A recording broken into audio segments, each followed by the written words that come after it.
study, and play come together on a Windows 11 PC. And for a limited time, college students get The best of both worlds. Get the Unreal College Deal. Everything you need to study and play with select Windows 11 PCs. Eligible students get a year of Microsoft 365 Premium and a year of Xbox Game Pass Ultimate with a custom color Xbox wireless controller. Learn more at windows.com/student offer. While supplies last. Ends June 30th. Terms at aka.ms/collegepc.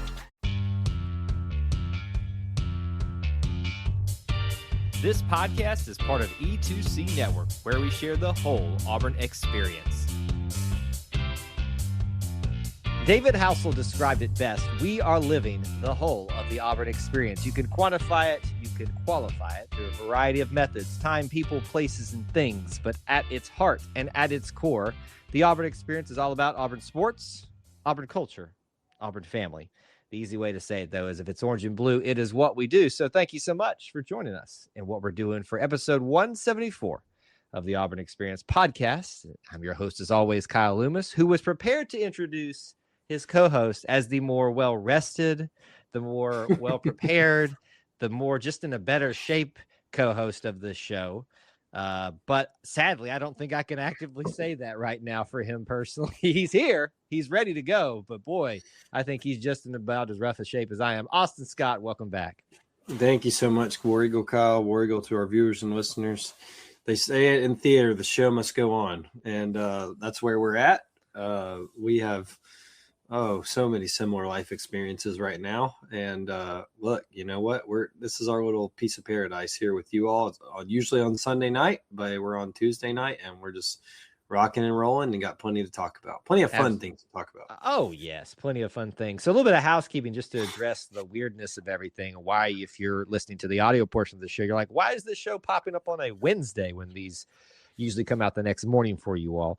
Well, obviously we were off for a weekend, as we tend to do around the Memorial Day holiday. And then everyone decided to have very interesting schedules in Auburn sports. The regional decided Auburn, we'll get to that. Auburn decided that they wanted to, go the long route to have a regional championship.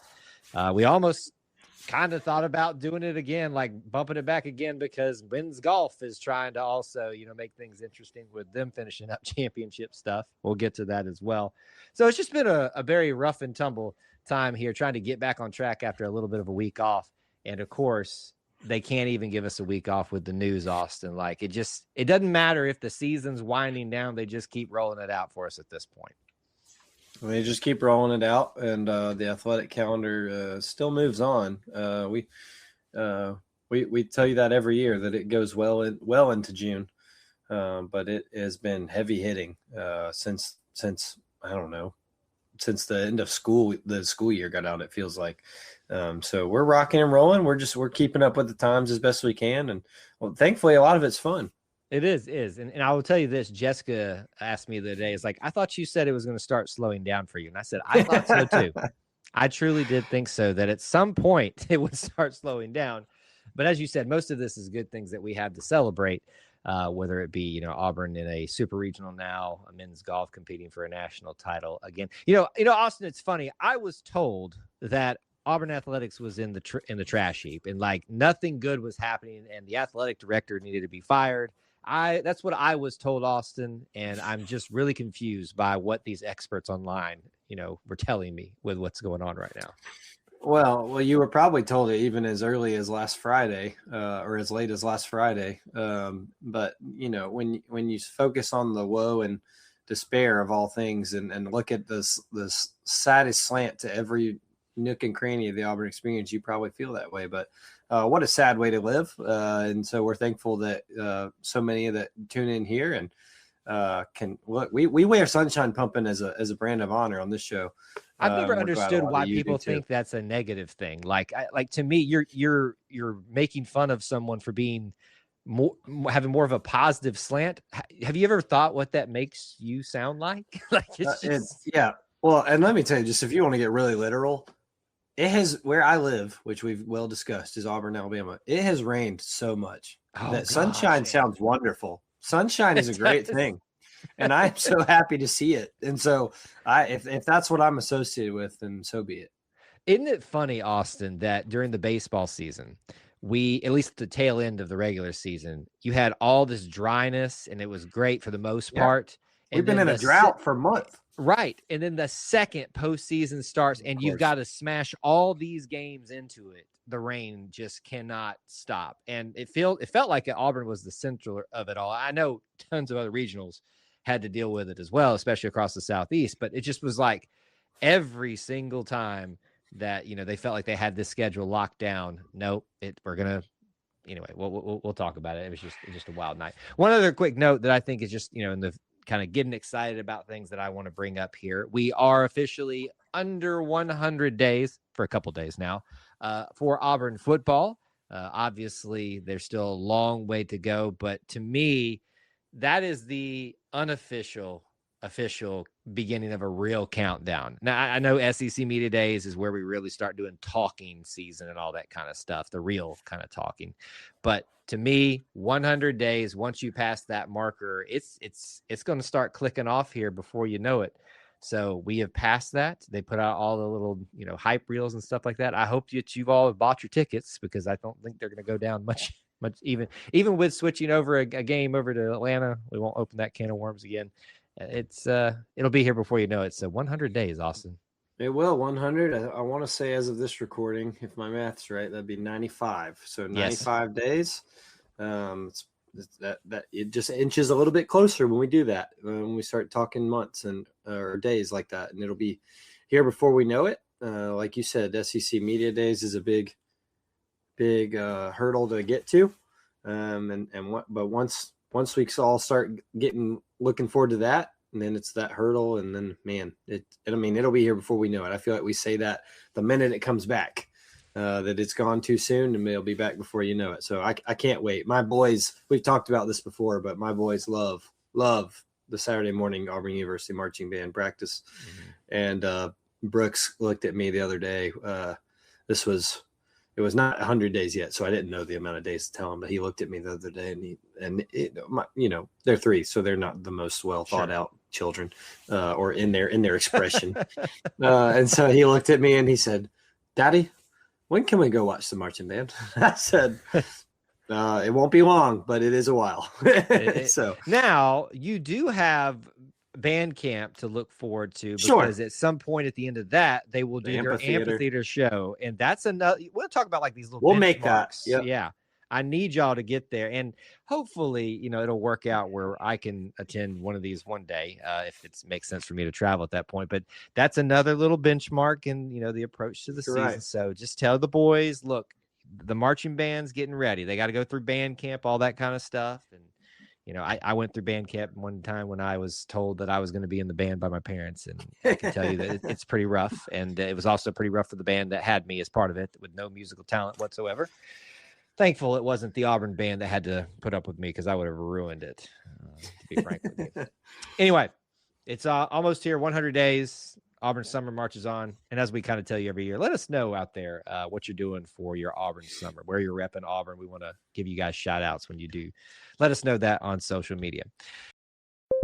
When you need to build up your team to handle the growing chaos at work, use Indeed Sponsored Jobs. It gives your job post the boost it needs to be seen and helps reach people with the right skills, certifications, and more. Spend less time searching and more time actually interviewing candidates who check all your boxes. Listeners of this show will get a $75 sponsored job credit at Indeed.com/podcast. That's Indeed.com/podcast. Terms and conditions apply. Need a hiring hero? This is a job for Indeed Sponsored Jobs. This is what everyone's talking about. Everything's on the table. This is what champions come to take. This is what everyone came to see. And the slam! No do-overs. No second chances.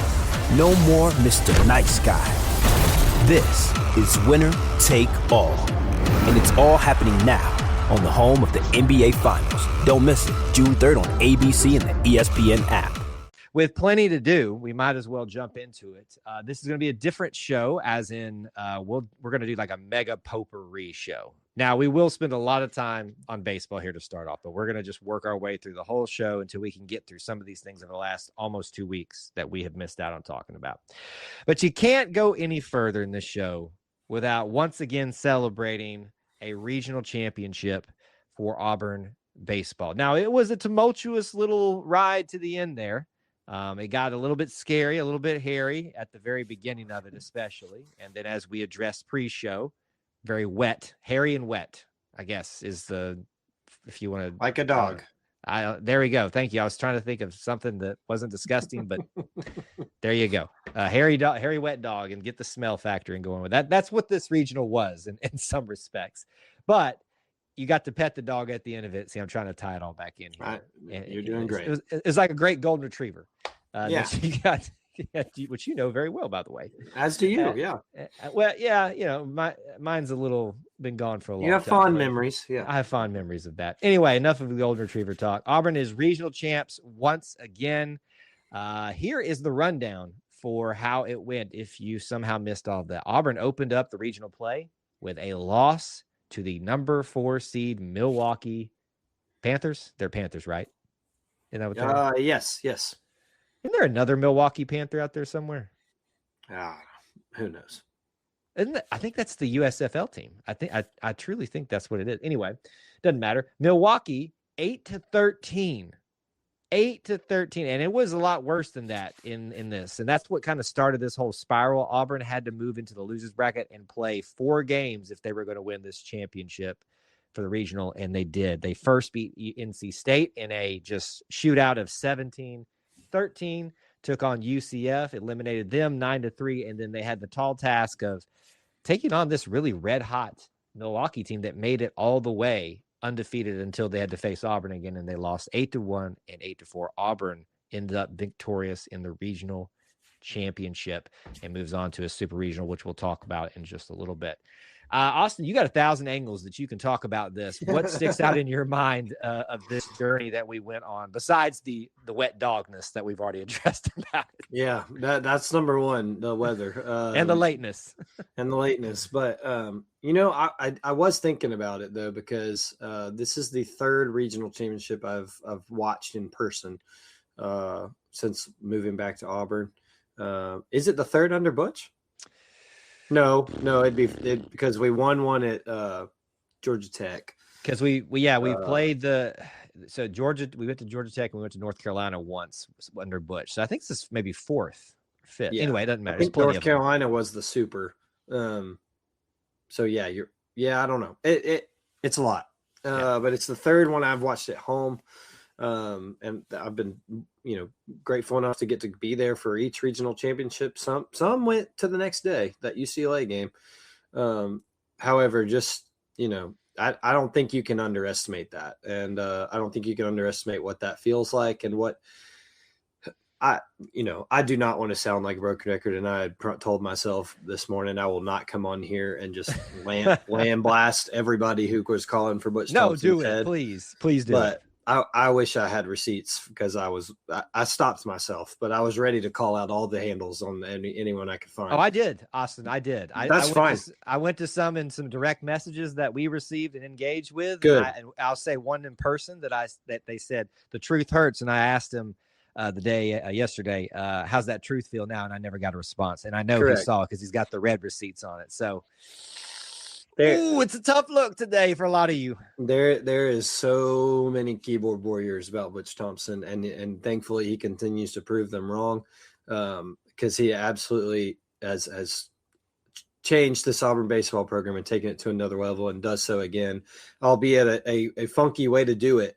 But I cannot understate what it feels like to win another regional championship at Plainsman Park. And this year, there's the fashion of how they did it. They put together, the pitching staff is one of the best in the country, and it gets absolutely rocked on Friday. And they rally, and Everett Tieford and Butch Thompson put together an absolute amazing plan. And yes, while it was an amazing plan, it does not work unless those pitchers execute it exactly how it had to go. And Ryan Hetzler, Alex Petrovic, Jackson Sanders, just. It worked absolutely exactly how it should have. And this one feels, even though it was Milwaukee, it feels like something different just because of how they responded. We all remember the Penn year where they lost to Penn on Friday and then lose to Southern Miss. That one, I think a lot of people were, and I can understand a little bit of the trigger happiness on Friday. A lot of people were remembering that, but the response is something that can't be minimized. Absolutely. I mean, you have your backs against the wall. You've got that history that you just mentioned, and they found a way to get to the end of this thing in the most difficult fashion as the number 1 seed in this region, and having to go back and beat the number 4 seed that embarrassed you in your first game, to be frank.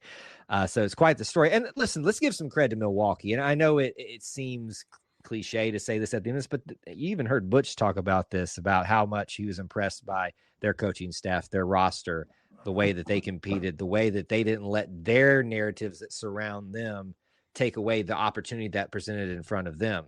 They gave every bit of that they could to every single team in this regional, including the host. And they still, you found a way to, be competitive. They had all this history of this. This is their record. So credit to them and all of that as well. I want to go back to the pitching, which you brought up, because I think, while yes, at times you could talk about some hitting individuals, especially, we can bring those up if you'd like to. The pitching situation with Marciano just having a terrible outing. I think Cormier also had a terrible outing. That was the day he had a terrible one too. Mm-hmm. All of that.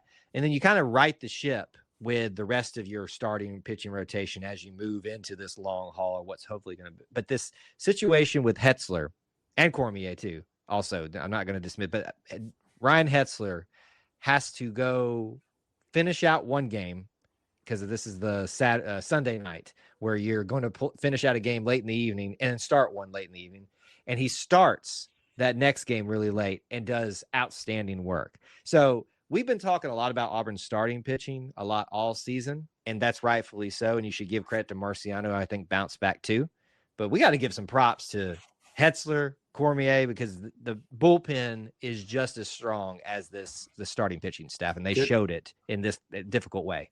Could not agree more. What Ryan Hetzler did was pretty fantastic to see in person, especially, but just to see, and there was a guy behind us who, when we found out Hetzler was starting game 2 at 10 p.m. local time, he said, well, he's been used to sitting in rain delays all day, and that's basically another hour rain delay. And he's not wrong. Yeah. But for him to go basically 7 straight innings, a guy that is not asked to do that in the regular season in a single game, and do it at that scale when Auburn had to have it. There was no other option. Right. And it just a phenomenal outing. And I love that people are praising the staff for their plan, because it was the exact plan. It was the plan that had to happen. But the execution of these pitchers, especially like you mentioned, I love you mentioned Marciano and Cormier coming back out and with something to prove and doing so. Gosh, just what an outing. What an outing. And I know, and I'll bring up the hitters. I know that's going to get the love, and sure, you put up, gosh, there was I think over 100 runs this regional, and Auburn had their fair share of them. And Chase Fralick is Chase Fralick, but the pitching the pitching to be able to rebound like that and still give up plenty of runs. I can't think about it enough. Yeah. You could slice this up any different way you want to about the pitching staff. And, the story is only this special because of the way it started out, because it didn't look so good at the end. And whether you're talking about the guys we mentioned, Jackson Sanders locking down at the end there to close out this series. If you're an Auburn person and you're not walking away feeling a lot better about this pitching staff, even after the adversity, then you're just not being a reasonable person. Like, they've given you a lot of body of work throughout the season, and facing adversity in the postseason showed you what they can do. Let's talk about the hitting. And it's not one person that did the whole thing, but it might as well have been. I'm just going to go ahead and steal it from one of our regulars here, Hunter. He is trying to push the nickname Chase the Freight Train Tralick, or Freight Tralick. See, Tralick. I said you should just call it the Freight Lick, but that kind of sounds a little, Yeah. So, let's be honest. I have not probably had the best. You got to admit, though, Dingaman was pretty good for Bingaman. That was pretty good. The physicist. the physicists, I won't go there. That one, I'm so proud of it, but I'm not going to win that battle, so I'm not going to go there. Chase Fralick, have a day. Not only is he was it 6 home runs, I think, on the regional. Yep. He also gets into the finalists for the Buster Posey Award in the middle of all this, and I think it's just kind of like proving that he should be there. I mean, can this dude stay this hot the rest of the tournament?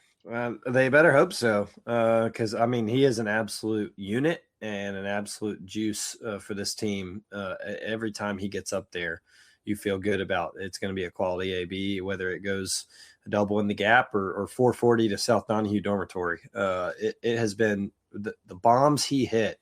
Look, we're coming a year off of Ike Irish at the catching spot, and I know he played outfield too, but sure, Chase ain't gonna play outfield. But we're at the catching now, spot. Listen, he showed some wheels this weekend. Come on. But the balls he hit, you don't expect to get that just a year removed from the stalwart that Ike Irish was, and he certainly leveled up. And man, what I'm so glad he got the regional MVP. I'm so glad he's a finalist for the Buster Posey Award, because I don't think he gets talked about as much as a lot of the other studs in the SEC. And sure, there's a ton of them. Yeah. But he is one of the best in the SEC, and he was proving it all week long. I wonder, did Chase launch himself up into a player of the year type of scenario? I'm not keeping up right now with who's in those type of runnings and things like that. A lot of candidates. But let's be honest, he's doing it with his bat. He's doing it from behind the plate with calling the pitches as well. People we talked about in the broadcast last night, just throwing people out. And as you talked about, he's showing just a lot of, baseball intelligence in every different way. So I think watching the pitch clock. Yes, that's a good one. That's a rough way to end the game, wasn't it? Look, if it were me, I'd be so sad. Oh man, what a way to end a career! If you know what we're talking about with the NC State situation. But Chase is certainly the story there. I think kind of maybe to juxtapose that, Bub Terrell, who was having a great SEC tournament and just was barely anywhere to be found in this regional thing, it started to come on a little bit towards the end there. But that's got to make you feel good that when one guy is in a slump, the other's having the time of his life at this point. I think it goes to show you, this team is built to sustain slumps that individuals are having or difficulties that a unit maybe they can survive that as long as the situation isn't too out of hand and thing that. So I just find a lot of reasons to be excited about that. Anything else, like just from the performance? I mean, there's plenty of other things of the weekend we can talk about, but is there anything else from the performance of the team or anything like that? Well, I mean, Ethan Bingaman certainly had another great weekend. He gets overshadowed because Chase hits more home runs than like anybody in a regional in a decade. But Ethan Bingaman continues to do an incredible job at the plate and be an absolute gold of a find for this team as a freshman at first base. You brought up Bub, and we can talk about the atmosphere in a minute. I'm sure we'll get to the notes on how many people and all the things, but it was very cool to see every time Bub get stepped up to the plate, and then he was in a rough stretch. But that the fans, the Auburn family, made sure he heard it and he heard the support. I don't mean he heard how bad he's doing. He knows that himself, but he heard the support. He heard, and when he hit that double last night. Yeah. In the game, but I mean, the game's not in hand until it's in hand. But when he hit that double last night, it just looked like he was absolutely fired up. In between innings after that, he ran out to back and left and was just like hands up to the wall, the War Eagle wall out there and left. And they were just giving him every kind of love possible. So that's the stuff that you love to see. Go further with the American Express Business Gold Card. Earn 3 times membership rewards points on flights and prepaid hotels when you book through AmexTravel.com. Whether your destination is a business conference or a client meeting, your purchases will help you earn more points for future trips. Experience more on your travels with Amex Business Gold. Terms apply.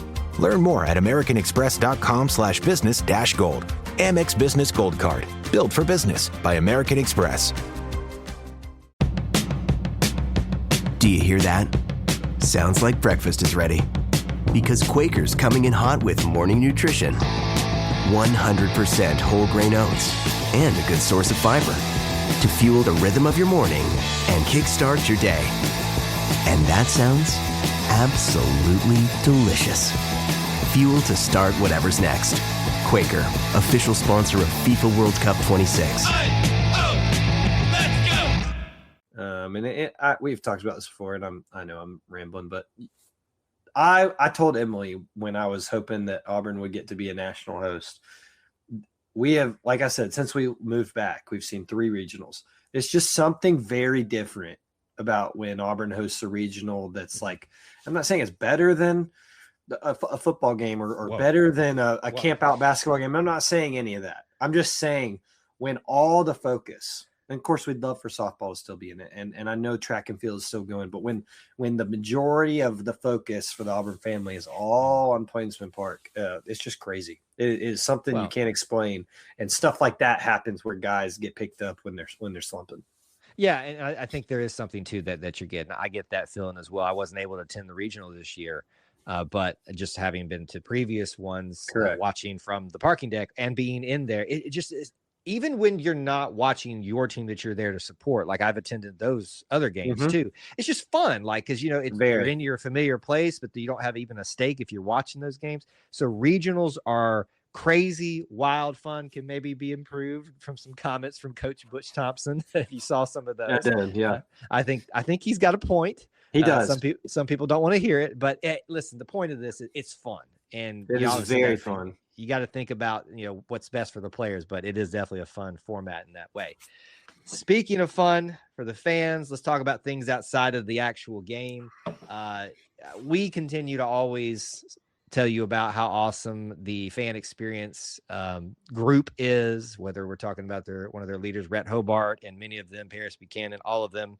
You're not going to name all the names here, but they continue to find ways to enhance the experience, to find ways to get more butts in seats or more shoes in the standing area.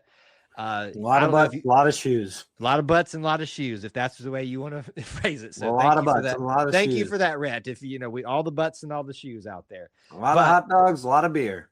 I was wondering where we were going with that last bit, but I'm just going to keep rolling here. They did a lot of work to take what happened last year with the temporary expansion of Plainsman Park and enhance upon that.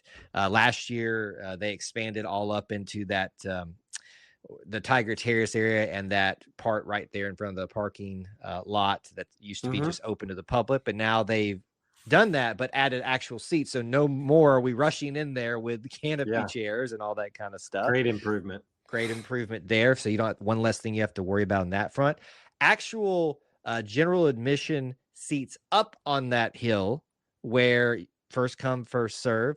I think an extra screen now, because there was one last year. So they improved that for even the Plainsman parking lot people. You go over and that's the Yeti Yard now. Correct, is the official name this year. So I'm not even doing justice to all of this. You even got the other side of the park over there where they've found ways to improve sight lines, designate where you can stand in the general admission to watch, all that kind of stuff. And then even expanding out there into the outfield for the students and all of that, and how their sight lines are going to be improved. We filled it up. Auburn set a record that, as we sit here on a Tuesday evening, is probably going to be shattered, and that comes straight to the mouths of those that are talking about or setting this thing up based off of ticket sales. But just I guess we should at least acknowledge it, because the record will be smashed soon. 8,228, Austin. Did you ever think you'd see a day where that many butts and shoes were in Plainsman Park? No, but I'll tell you what, it felt like it. And I always make this caveat that as far as I'm concerned, that does not include Plainsman parking lot. How many do you think it is with Plainsman parking lot? I'm not saying it's going crazy. We're not up at 10,000, but so not past 10,000 with Plainsman. No. I don't think there's 1,800 people up there. I could be wrong. I'm sure Kevin Ives, AUPPL on Twitter has a good idea. I would think so, but people come and go too. For a game like last night, I'd be surprised. I don't know. 500 probably feels like maybe small, but I could see it creeping up. Could we make a call take a call of action here to those that are up there? Kevin Ives, if we need to, since he's the ringleader up there. Can we get an official count at some point, like maybe by the 5th inning of that first game? Because that's probably when the record's going to be. And let's add it to it and just see how big this thing gets. That's what I'm saying. I definitely think you're right. This weekend will smash it. I think they're probably already working on nooks and crannies for where they can get more butts and shoes in. One lacking part of last year to this year was seats on top of the hitting facility, the Donnie. And that's Andy Burcham and Brad Law. I heard that on the radio this weekend. They said, "Hey, hit it over the Donnie." And I thought, oh, we're doing the Donnie. I like it. No one's going Hoppa yet, but we're going to Donnie. Come on. We got to get to the Hoppa. Let's go. Yeah, it's too good. We got to get with Britt Bowen calls soccer. I got to make sure Britt knows that. The Donnie though, I wonder if we'll see seats this weekend. If they've got 5 days here to manage that. It was a little rickety last year, as you can attest. But we got the seats up there. We'll see what it looks like. Here's one thing. I wouldn't say rickety. I would say it just was put up in a way that was made to be safe, yet not temporary. Temporary. So that's the way I would go about describing it. Sure. That's fair. I'll say this, and a friend of mine pointed this out. I fully believe the administration we have now, they're obviously, John Cohen's a former baseball coach in this league. They're baseball people. I do believe they're all fully Auburn. I think they love Auburn, and they've grown into Auburn men and women. But there is a past where they are cowbell ringers, and I'm sure this weekend would be a lot of fun to put something like 10,000 people into a stadium. Yeah, it would be interesting to ask them how does this weekend feel, and we're jumping the gun here. Let's just assume Auburn's got to take care of business, all that kind of stuff. But double dynamics, I think, for those that are managing all this and things like that, especially from the John Cohen side of things and many of the other people that are involved in that. There's a lot of other things that we could talk about. I do want to, maybe this can help wrap us up. And this is actually going back to the SEC tournament, but helps us round out discussions about Butch Thompson and how important he is to Auburn. Over the SEC tournament, he crossed 400 career wins, not all at Auburn, going back to his time at Jefferson State and all that stuff. But the majority of Birmingham Southern. I'm sorry, did I say Jefferson State? Yes. That's okay. Where did I see that? Where did that come from? They're nearby, but a JUCO without a baseball team, so he was not at Jeff State. Where did that come up? Listen, I'm not the only one making up weird stats and putting graphics out at this point, so I'm just trying to go with the trend of the times right now. Jeff State's still a school, so maybe that's what you were thinking. Maybe that's what's going on there. The point of this is 400 wins for Butch Thompson, and he's added obviously several of those. I think that was the strategy, Austin. He said, you know what, if I'm going to really make a dent in some of these records, we're going to have to go a long way in the regional win. So why don't we go ahead and drop this game and get the storylines going about Auburn, Milwaukee? That's what we're really going on. But 400 wins for Butch. Congrats to him. Yeah. Were you surprised that it wasn't higher already? I saw it and I thought, just 400, but I think maybe the 24 year kind of I've put that out of my mind. Like I've discarded that because it was just awful. But maybe that's what it was. Maybe there wasn't 15 or so there that I thought it would have come earlier. Yeah, I don't know. I haven't really thought about the numbers on that yet. Sometimes it feels like he's been here forever, but in reality, he hasn't been here the longest time ever. So maybe it's right about where it should be. But regardless, is he the longest tenured now? Of Big Three, obviously, but of the Big Three, definitely. Softball, soccer, tennis. How long has Coach Kleinert been here? Bobby Reynolds and Kleinert and Miss Melissa Llewellyn, I think, have all got him, if I'm not mistaken. They got him. Well, I'm just throwing out it's some hard names to tell, checking numbers. But those three that I just threw out have been here for a while, and they're the last of the old guard, so to speak. And when I say old guard, I say that respectfully. But it's been a minute. But 400 wins for Butch Thompson, and unless some idiot on social media has his way, hopefully there'll be many more. We don't have time to get me going. Just you've actually done very well this evening, and I was surprised that you've showed the restraint that you have. Just let it out, Austin. Just let it out right now. When that final pitch went last night, I was ready to go to war. I was checking ready to those get bookmarks on Twitter and find them all, because I cannot stand people putting down the name of Bush Thompson for so many reasons that we've discussed here before, baseball and not. But man, it feels good when he just takes that ball and rubs it in their face. You know that GIF where the cat's like frantically typing on the computer. Basically, that's all these like trolls and stuff like that. And fair weather Auburn fans, they're like, delete.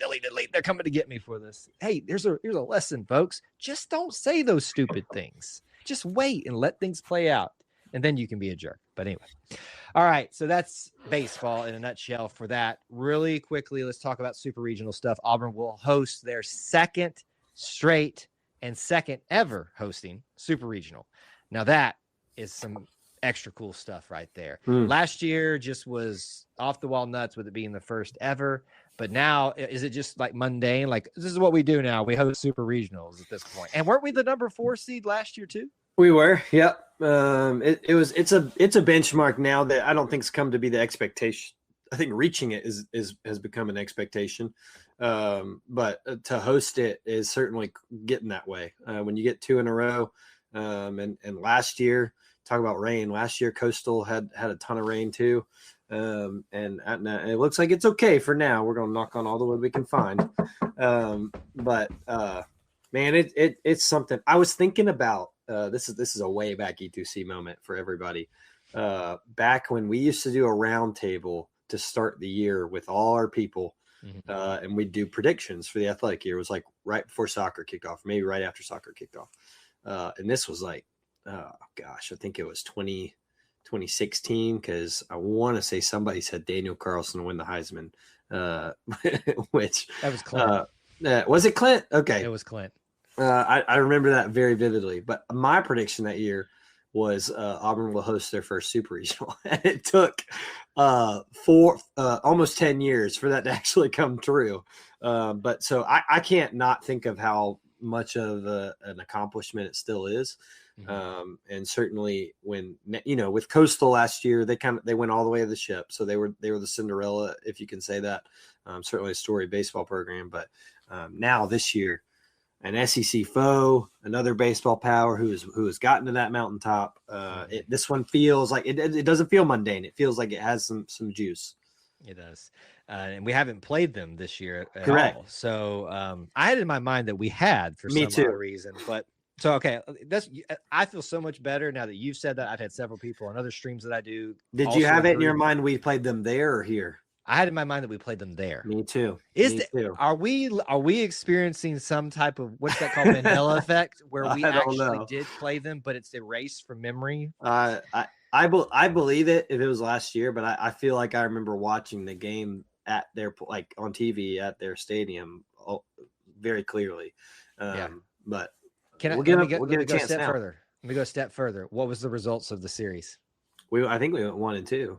Okay, no, I had us going sweeping it. So that's I don't even know what we did. I can't even remember. So I was really dreaming at this point. But I think Ole Miss has got a little bit. I'm going to call it a Cinderella story, but certainly they haven't had the year that they were expecting. But They're here. They're on fire right now.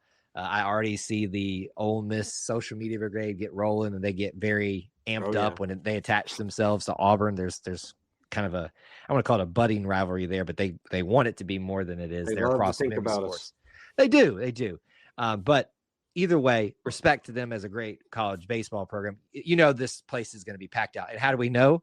There were only 100 tickets left for general admission when the general admission sale started about not even 24 hours later of that. I did get some, so I will be there hanging out with you all.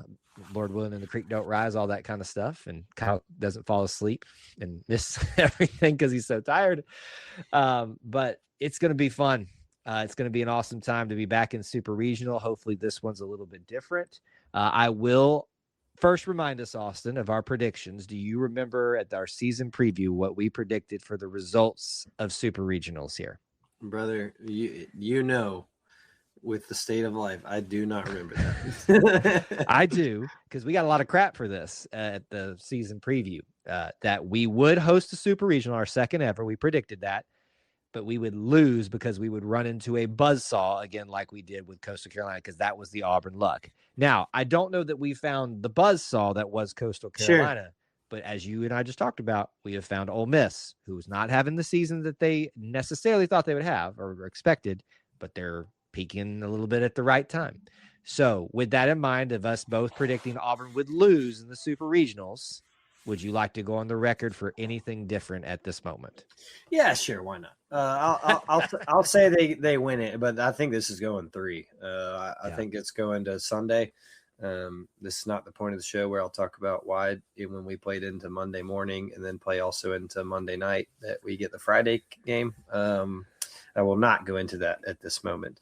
But I do think it goes to Sunday, just because I think that's what it lines up to be with the SEC series with a lot of juice around it. And Ole Miss is certainly, they've found something. They found something kind of in them, their old self. So I think Auburn wins it. I think it will be an absolute battle.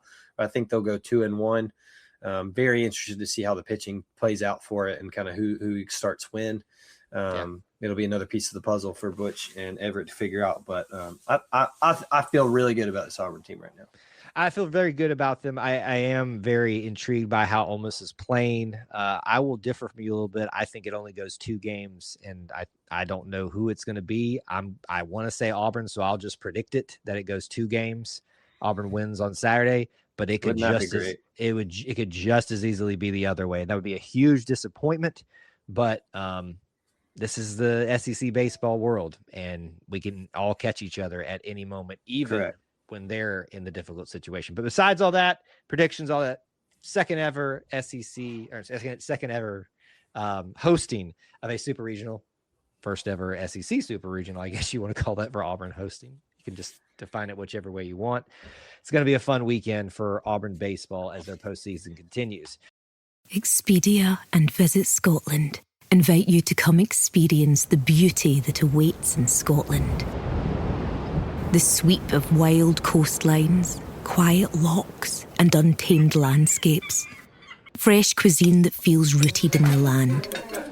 Come experience the kind of stillness that stays with you long after you leave. Plan your Scottish escape today at expedia.com/Visit Scotland. This episode is brought to you by Tidy Cats, here to level up your litter game with their new Performance Plus lineup. Your home is your happy place, your cats, VIPs. So when it comes to the litter box, excellence isn't optional. Choose from products that specialize in max power clumping, low tracking, or odor fighting so advanced, stink won't see it coming. Tidy Cats Performance Plus. Mission mighty, keep it tidy. Shop now at tidycats.com. All right, we're going to try to bounce through a lot of these other things very quickly. We got one other major segment here that's got a ton in it. We got commits. Austin even sent me a text this week and said, are you paying attention to what's going on? He said the bat signal's like literally going out. So as I'm sitting here, Austin, we have 1, 2, 3, 4, 5, 6, 7, 2 today alone that were announced since we've been gone. Sorry. Oh, there we go. That we need to at least address and talk about. Is that all of the bat signals that Coach Golis was sending out? I lost track. I think we're due for a couple more, but I think they'll be spread out throughout the summer. I hope for your sake. But I think that we're maybe 5 of his. He went on a rampage there for like. I mean, it was just like, it was a big weekend. Like the football stadium was aglow all week. So it was a big week for them, and it seems like it paid off a bunch. Yeah, it did. Well, let's start right there because I think a lot of people are going to like the way this started about 2 weeks ago when we last got together to talk about these things. One of the biggest units of importance that you and I will talk about, and people that know ball, as they say, is the importance of the offensive line. We got Leighton Von Brandt, who decided to commit to the Auburn Tigers, the first of 2 that were going to come in a row for this class for 2027. Now, Leighton comes from Delaware, Austin. Hello. Is that the second one from Delaware? Am I thinking about that right, or is that's the Maryland-ish? It's the Maryland-ish area. Let's just call it. They're up there somewhere. Chesapeake Bay. How about that? That region of the world where DJ Durkin seems to have a foothold, even though it's an offensive guy. But that's where this guy comes from, Delaware, Middleton, Delaware. Have you seen the high school name? I have not. Okay, I'm gonna try it. No, I'm not. Damn, is it Appoquiniminic? Oh boy, Appoquiniminic. Oh dear. Appoquiniminic. Yeah, that you can try that one if you Appoquiniminic, something like that. Anyway, he committed back on May 18th. That's how far back this goes. Yeah, you get a whirl with that one. That looks like a typo, just like somebody just fell over while they were typing. Gibberish. Someone fell asleep during all the baseball I think you did a good job. You did a good job. That's like the one time I did something. I don't think it's correct, but I tried. He comes from Delaware. He's going to be probably an offensive tackle. We always stress this. These things can change when they get here, but that's got to make you feel good for continuing to hopefully build the brand new depth that will be on the offensive line. And he was the first, I believe, for Coach Golish. Yeah, no, absolutely. Well, not the first, but you know what I mean. Of the string. It's good to see that that's a priority. I think Auburn people want to see that pretty heavily after just kind of middle of the road offensive line play. Some good here, some bad there. So if you want to subscribe to all the star rankings, go right ahead. But certainly seems to be a consensus guy that's highly ranked. And look, I can't say I've ever been to Delaware, but if they've got some big hosses up there, it kind of feels like you could see some that come out of like the Nebraska Midwest area. There could be some big boys up there. So I'm excited to see what he comes from. And look, if we're getting into the Chesapeake Bay area, I think we've taken all the Maryland talent, so we might as well spread it around and get to some of those either small states. I think that's what it's amounted to at this point, is like Maryland's like, please get out. Okay, we'll go next door. So just right. roll over to Delaware. And I will say, you're going to see this throughout our discussions here. There's a lot of new territory with some familiar for Auburn with a lot of these commits, but that's just to start with Leighton Von Brandt, offensive lineman for 2027. The second one in a row of all of this list that we're going through on the offensive line was offensive lineman Rance Brown. Never heard of the name Rance before. It was a unique one. That's a new one. Comes from Brentwood, Tennessee, Brentwood Academy. I feel like we always have a Brentwood, Tennessee person in a class, or at least somewhere in those facilities, or there's like those core schools throughout Tennessee that Auburn draws out of. So this feels like a kind of a pipeline situation. Listed as an offensive tackle most places. His measurables kind of fit into the size again.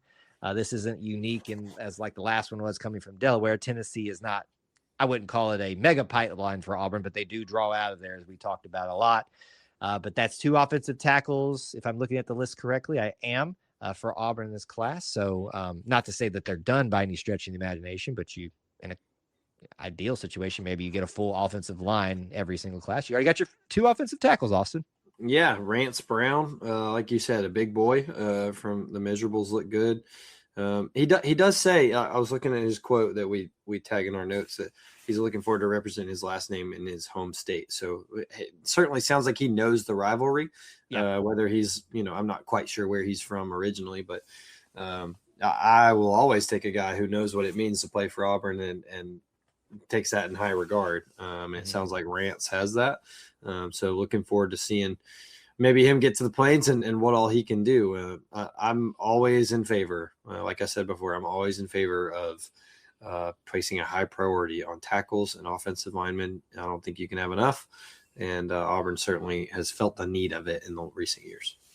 Well, so far for offensive linemen, as of the commitment of Rance Brown, you're looking at Leighton, who we just talked about, Von Brandt, offensive tackle, and Jalen Moore, interior offensive lineman, whether that be guard or center or whatever. Obviously, things can change. Don't focus so much on that. Just focus on that three bodies as of Rance Brown being committed for the Auburn offensive line situation. Keeping it moving here in our list that we have to get through. And this really, I think, is where things started picking up even more for Auburn commits over the last several days. Let's go with some specialists because you know how much I love talking about those as a former specialist myself. Kicker Noah Ash decides to come to Kicker U, that is Auburn. And yes, we are still Kicker U just because our primary kicker had a illness he couldn't control. And we had a little bit of a lull there, and somebody was thrown into the fire that they weren't, necessarily quite ready for. Sure. We give a little bit of a break there. We are still Kicker U. You look at the people that we send to the NFL all the time, and they're doing great things. Like, we are Kicker U. Noah Ash is the next one in that. And, we're assuming, Austin, that this is the heir apparent to Alex McPherson. Alex seems to be in good health and strength, and this would be his senior year, or would this be his junior year? Yeah, it's hard to tell. I think senior is right. I need to go look at it, and I should know that, but I think senior is right. I think in the day and age when medical hardship waivers seem to be impossible to get, I feel like he'd have a good shot if he wanted something. But who knows? He might be ready to move on too. I don't know. I shouldn't speculate on all that. But another very highly ranked kicker comes to Auburn, and I think you have to look at this too, that this spans a lot of coaching changes, and Auburn continues to find the highest rated kickers, and they certainly have the proof of concept of what you can do at Auburn and how that can set you up for success. Yeah, and he comes from Ponte Verde High School in Ponte Verde, Florida. Vedra. I got to get you on one. Ponte Vedra. Oh, it's weird. I've been there though, but it's Ponte Vedra. Yep. You've been to Ponte Vedra? I have. It's right outside Jacksonville. Yep. Interesting. Well, nice little beachy town. Maybe you ran into Noah when he was much younger. You just didn't know about it over there. Probably much younger. And he saw you wearing the Auburn gear. Obviously. That's obviously why it happened. I think in a perfect world, Austin, for me, hopefully Alex can stay another year as he comes in, learns under it. And we've seen that work a lot. It doesn't necessarily mean that's how it has to happen. But you do see that trajectory happen a lot. Regardless, that's your next kicker, at least the kicking option for Auburn in the future as they continue to shore up their specialist group. Next on our list, we're going to get into at least some coming up here, but this one especially some defensive ones. So, DJ Durkin's going to be happy. We'll start with one that's got some ties, the rivalry. Defensive back Nash Johnson decides to commit to the Auburn Tigers. Now, why do we say ties to rival? He is a former commit of Alabama. Now, McNamara, which is a school not too far from where I am, Austin. I'm going to be very honest with you. And I believe that is where Dylan Cardwell came from, Sharif came from. I know it's different sports.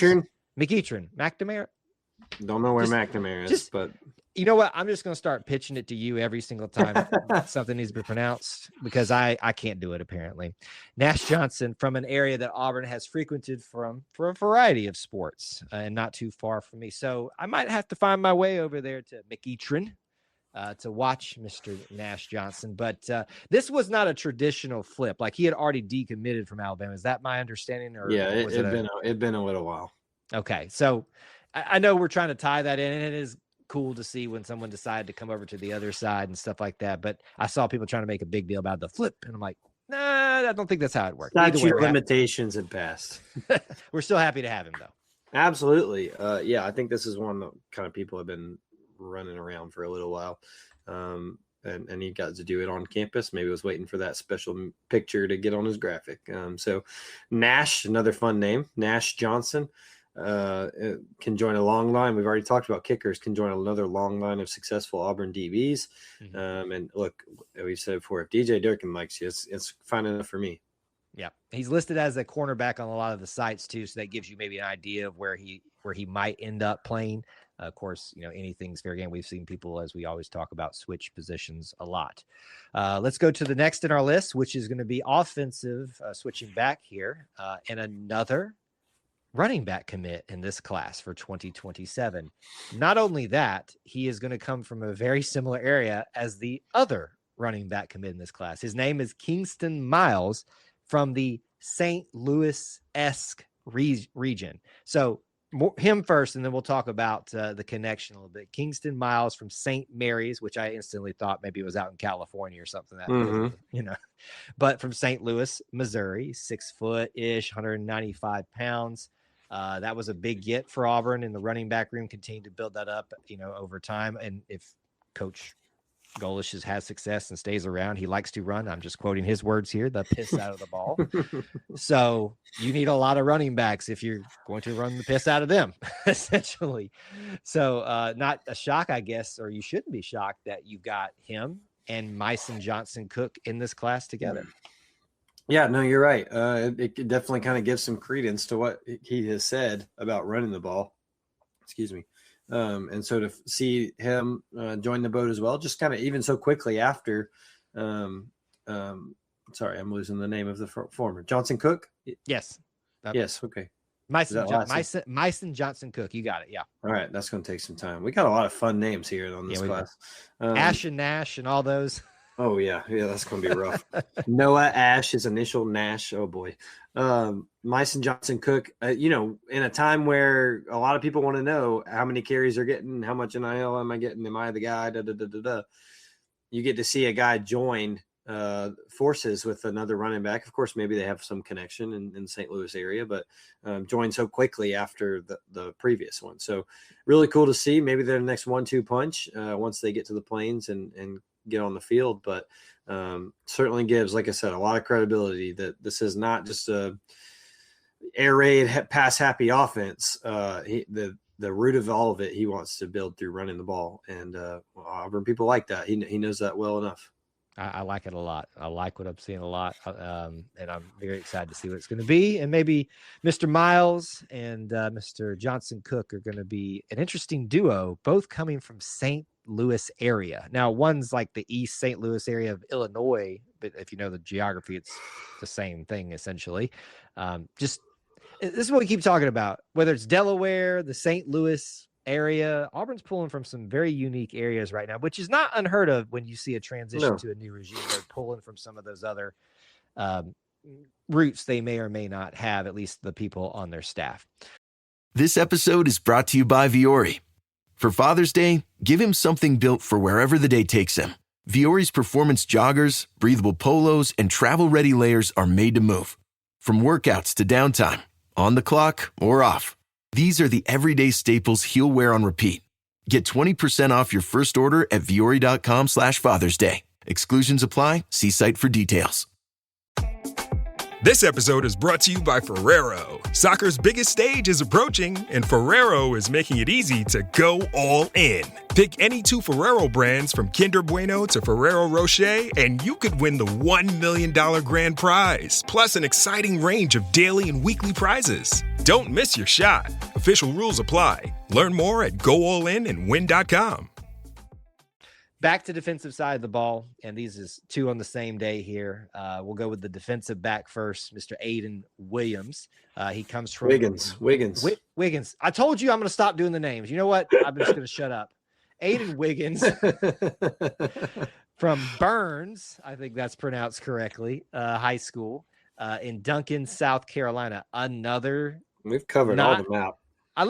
We've gone to Delaware. We've gone to St. Louis. We're back in South Carolina. Now, South Carolina is not like the most unheard of thing for Auburn to go get somebody out of, but it's not a frequenter for Auburn, at least for the most part. Listed as a cornerback. We'll see if that's where he ends up being here. Measurables seem to measure up with that at that point. And that would match him up nicely with Mr. Nash, who committed earlier in the week as well. So another cornerback for Auburn and another cornerback for DJ Durkin to utilize.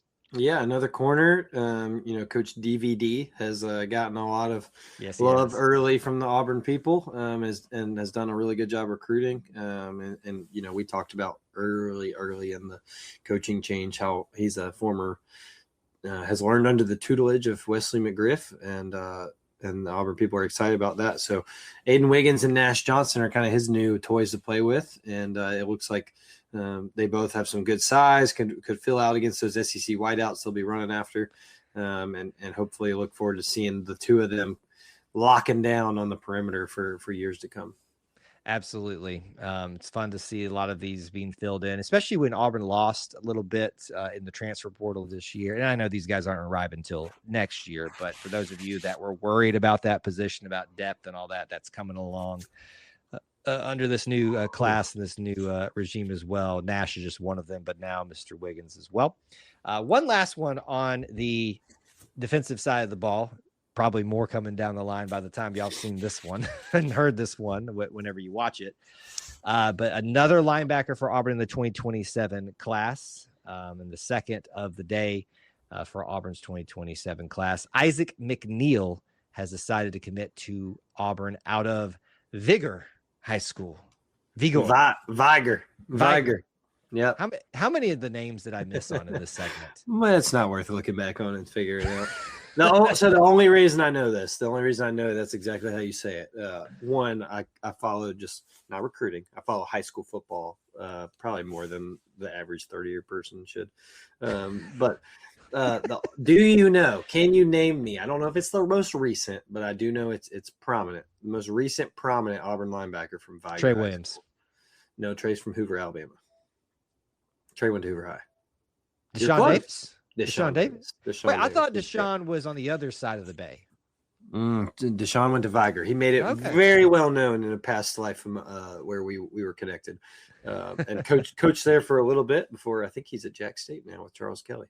Yeah, or is he at North Alabama? No, I think he went from North to Jackson. Yeah. Anyway, Viger High School has produced some fun Auburn linebackers in the past, and so Deshaun Davis, now Isaac McNeil. He had a little fun fake out commitment to. That's only been in the last that's been this afternoon, evening. So really fun, really good get. Look, if you're an Auburn linebacker, and I've already said this, I don't want to belabor the point, but DJ Durkin and linebackers, he knows how to pick them. But also, if you're an Auburn linebacker, that has a little extra edge, and you kind of get on the defensive side. People will give you a lot of love for being an Auburn linebacker, and so hopefully he's the next in another long line of successful. And we know how important that Mobile area is. It's for a long time been an Alabama stronghold. So when you can go dip your toe in there and steal some out of that, that's huge. You wonder if Deshaun, even though he's other places, got to have a little say. little something. Deshaun, he loves him some Auburn. So maybe that helps. You just never know. Pair him up with Kareem Palmer, the other linebacker in the class at the time of his commitment. And man, a lot to be excited about there. So we went pretty much all over the place.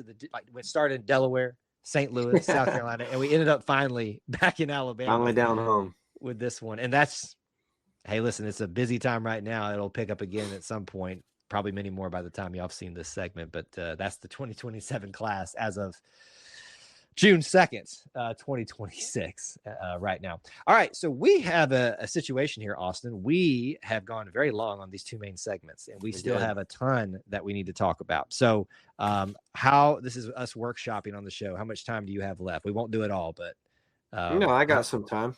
Okay. I'm okay. Let's run through some. Let's do golf right now, because obviously we're sitting in the middle. How many shows is this now where we are sitting in the middle of a completion of a championship or competition for that? It feels like at least two. I will say, the last time we were together, we stayed up and waited for that tennis to get match to end. We will not be staying on this stream until they beat UCLA tomorrow. I can assure you of that. You're calling it already. Yeah. We're winning. Wow. But interesting. You won't see it live on this stream. I know that. I will not be on the stream. But this has kind of flown under the radar.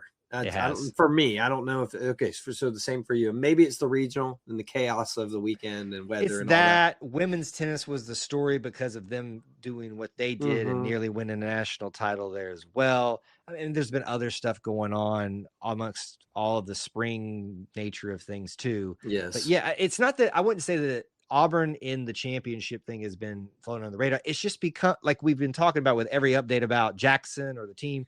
It's like, duh, at this point. Oh, he won another award. Duh. He won weekly, whatever, national award. So I think that's more what it is. This is what we expect out of this team at this point. Now, we're just sitting here in this evening.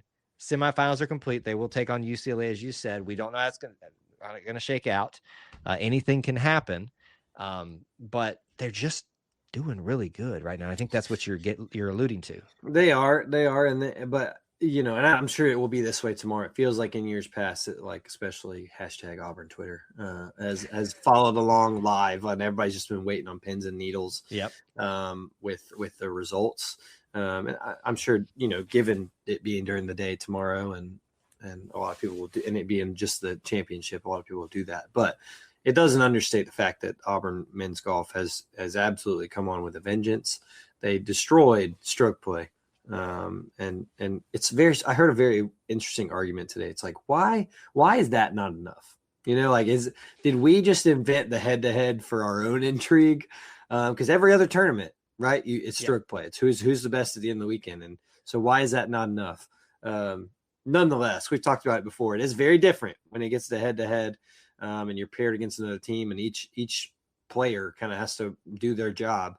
So it'll be no different tomorrow against UCLA. And I don't know where UCLA is ranked. Do you? Are they?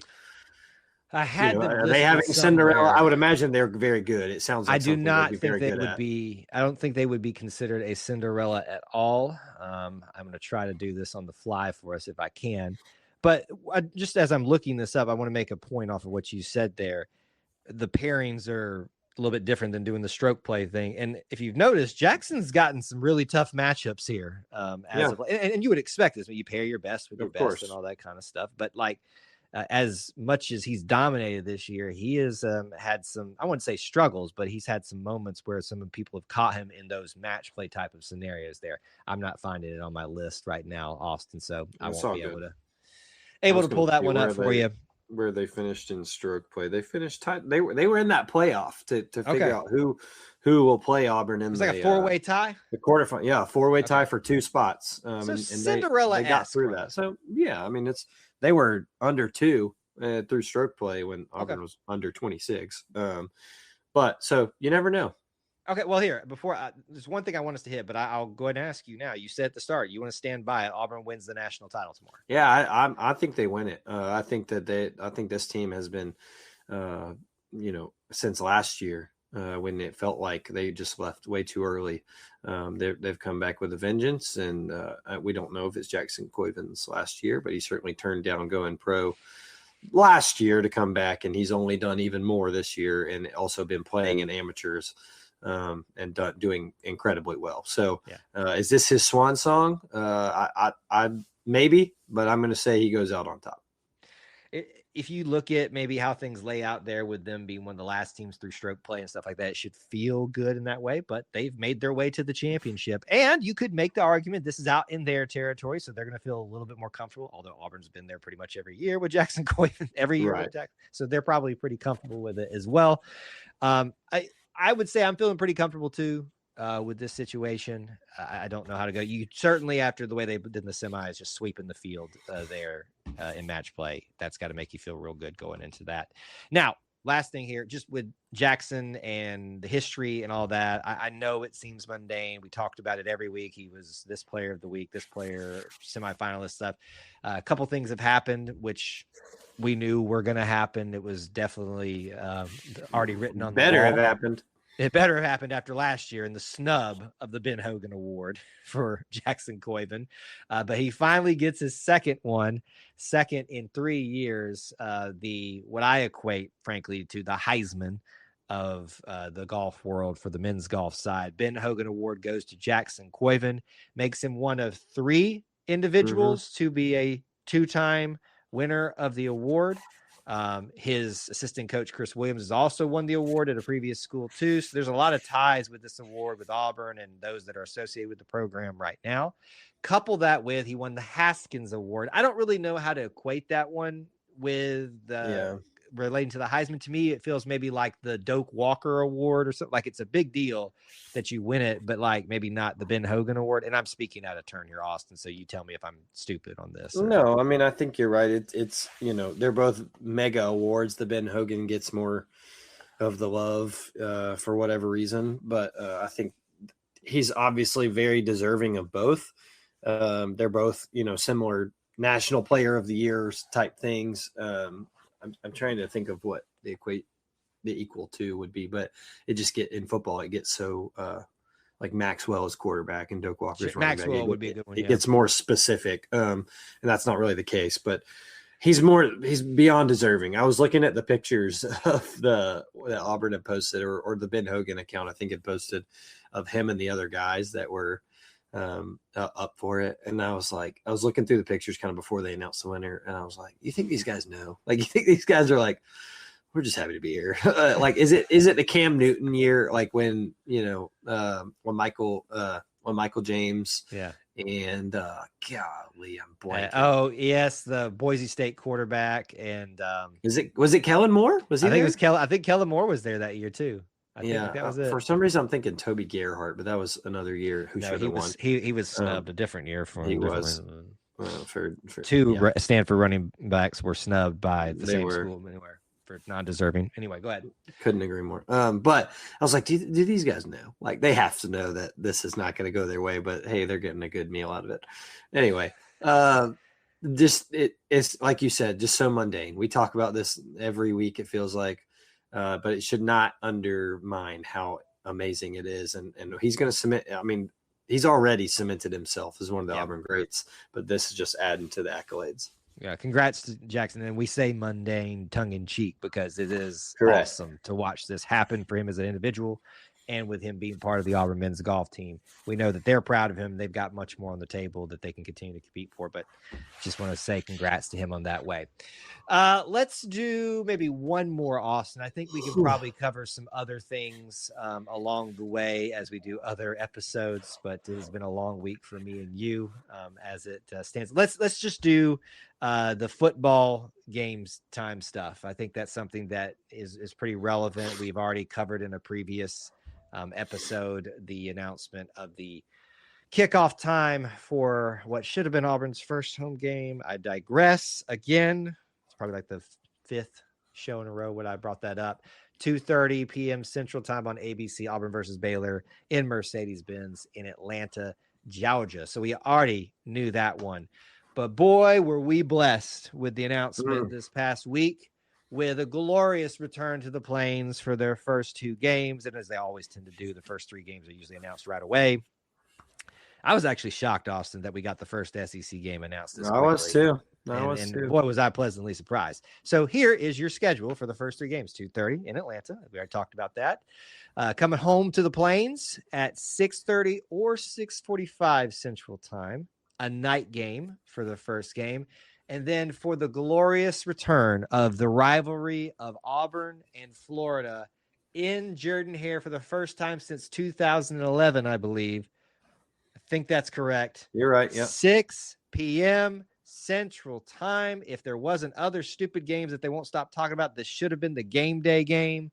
Auburn and Florida are back together in the nighttime. I cannot be more excited for this, Austin. I'm sorry. Who was it? Southern Miss. I'm sorry that we're snubbing past you. It's a big deal that we get a night game to start off for you guys too, but listen, we're just excited about this one. It is. It's a one that everybody had circled, just because of the names of the schools alone. Then you add all the weirdness of who was hired where in the off season, and but it's the history of this game that really adds up to why people are excited about it. Then you throw in the fact it's a night game kickoff. You can't help but think of Auburn and Florida in Jordan-Hare at night with Trey Smith flipping into the end zone, and just so many upsets for Auburn with Florida. Nope, that's is it behind you? Nope, that's West Byram in Gainesville. It's a good one. Still a great one. But just it's where it should be. I'll be very honest. I would love to watch that game that everybody's talking about, because I just want to see what kind of items are thrown from the stadium. But I don't think there'll be many eyes on the TV. Maybe multi-view lets people do different things now. But Auburn and Florida will kind of sneak, which is shocking. We'll sneak under the radar that night, but not for the people in Lee County. It'll be a big one. You do wonder if this game was a little bit later in the year and got the night game, and definitely on a different weekend. I think this would have been a high choice because, there's been a game day here previously. I was at that game for the leap into the end zone, all that kind of stuff. First time facing Tim Tebow. Chris Leak was the quarterback back then.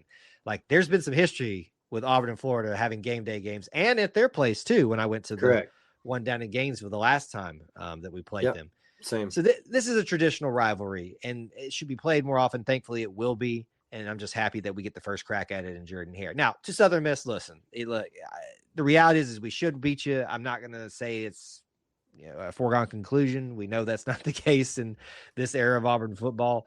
It'll be nice to get back on the plains and do it within the nighttime, because we're due for a really hot September, right? Like I think we're overdue for that. And so it's gonna be nice. Look, brother. What's the next one? Vanderbilt at home.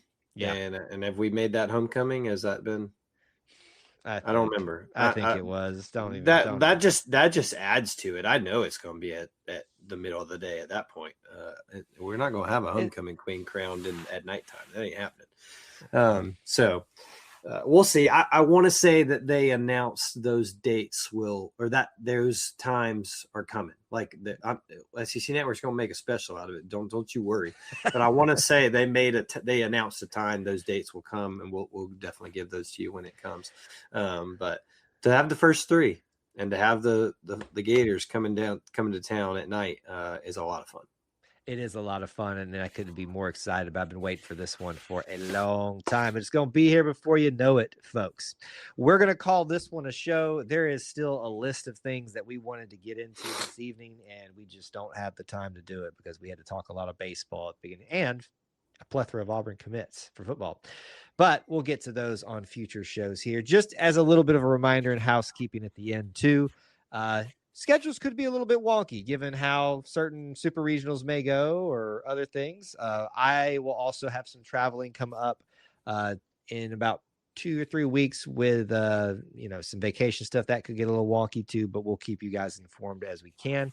But for this one, episode 174, folks, we're going to call it. If you want to keep up with me, do so on the E2C Network accounts. You can use the DMs. You can use e2cnetwork@gmail.com. Where can they find you? Yeah, at Austin G. Scott on most things. And I think I have a picture up right now of the boys went to the regional championship last night. They made it for about half the game, but they went to the regional championship. We sat in one of those newer areas. We got lucky to sit in Plainsman Patio, I think is what they called it. And so they had a blast, but just feel immensely blessed to be able to live here and raise two little boys to love the orange and blue as much as we do. So hopefully there's more to come. Just rub it in, why don't you? I mean, just come on. Like, it should be in here.